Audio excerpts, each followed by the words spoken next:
नमस्कार, मैंने और मेरे दोस्त फाइज ने इस छोटे से एपिसोड को कुछ छोटे छोटे लेकिन बड़े मोटे सवालों तक ही सीमित रखा है। तो उम्मीद है ये सवाल जवाब वाला एपिसोड आपको पसंद आएगा और आप इस चैनल को ज़रूर सब्सक्राइब करेंगे, इस वीडियो को लाइक करेंगे, ज़्यादा से ज़्यादा शेयर करेंगे। Thank you. पूंजीपति अपने माल का दाम कैसे तय करता है? इस बात का जवाब बहुत ही सिंपल है। पूंजीपति अपने माल का दाम तय करने के लिए अपने कुछ खर्चों को जोड़ता है, जैसे उत्पादन के साधनों का खर्चा, मजदूरों की मजदूरी का खर्चा, जिस जगह पर उसने माल बनवाया उसका किराया, और उसके लिए जो उसका पैसा लगा उसका ब्याज, और आखिर में आता है उसका खुद का मुनाफा। इन सब अमाउंट को जोड़कर जो हमें अमाउंट मिलता है उसे वो कहता है माल का दाम। दाम तय करने का ये तरीका सही है या गलत? माल का दाम किसने तय करा? पूंजीपति ने। तो उसके हिसाब से ये तरीका बिल्कुल सही होगा। अच्छा, अगर ये बात भूल भी जाएं कि दाम किसने तय किया है, फिर भी दाम तय करने का सबसे सही तरीका क्या है? दाम तय करने का सबसे सही तरीका केवल एक है, उत्पादन के साधनों की और जीवित श्रम की लागत जोड़ ली जाए, बस। बाकी सब बेईमानी है। मान लीजिए पार्वती एक कमीज बनाती है, अगर उसके जीवित श्रम में अतिरिक्त श्रम भी शामिल है तो क्या कमीज का मूल्य ज्यादा होगा? अरे, अतिरिक्त श्रम किसी दूसरी दुनिया से नहीं आता, वो तो मजदूरों के श्रम का वो हिस्सा है जिनका पेमेंट उनका मालिक कभी नहीं देता। अब मान लो किसी ने शर्ट बनवाई, उसका दाम 120 रुपए।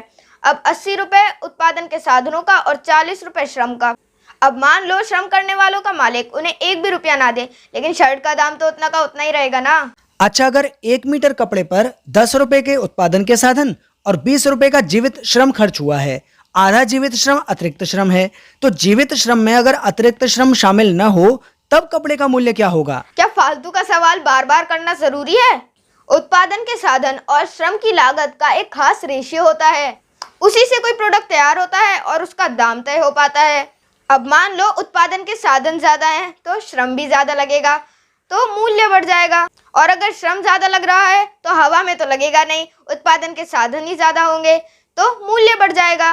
पूंजीपति अपने माल का जो भी दाम तय करता है उसी पर उसे बेचता है, फिर भला उसका क्या दोष? अरे, मैं ये नहीं कह रहा हूँ कि दोष उसके दाम तय करने में है, दोष तो उस डिटेल में है जो वो दे रहा है। अब वो कह रहा है कि मैं ब्याज दे रहा हूँ, किराया दे रहा हूँ और अपना मुनाफा भी लूंगा। अब आप ही बताइए, इन सब चीजों से क्या उत्पादन होता है? उत्पादन के लिए तो दो ही चीजें होती हैं, उत्पादन के साधन और श्रम। अरे, आप क्या बहुत से पूंजीपति तक ये बात नहीं जानते? क्या पूंजीपति ने सचमुच कुछ बाहर के लोगों को किराया और ब्याज अदा किया होता है? पूंजीपति बहुत चालाक होते हैं। अगर वो ब्याज या किराया ना भी दे रहे हो तब भी वो उसे माल के दाम में जोड़ लेते हैं। अब मान लो वो किसी को किराया या ब्याज दे भी रहे हैं तो उससे उत्पादन का क्या लेना देना? माल का दाम 30 है, लेकिन पूंजीपति ने इसे 25 पर बेच दिया है क्योंकि वो 30 पर बिक नहीं पा रहा था। माल का दाम अब 30 होगा या 25? मान लो कि एक ही चीज को बेचने वाले सारे पूंजीपति उसे 25 में बेच रहे हैं तो ये मान लिया जाएगा कि उसका वास्तविक मूल्य कम हो गया है। और अगर कोई एक ही पूंजीपति ऐसा करता है तो ये मान लिया जाएगा कि खरीदने वाले ने उसे सस्ते में खरीद लिया है। क्या पूंजीपति और मजदूर के बीच समान मूल्यों का विनिमय होता है? मालिक और मजदूर के बीच में कोई विनिमय नहीं होता है। मालिक तो सिर्फ मजदूर के श्रम का शोषण करता है।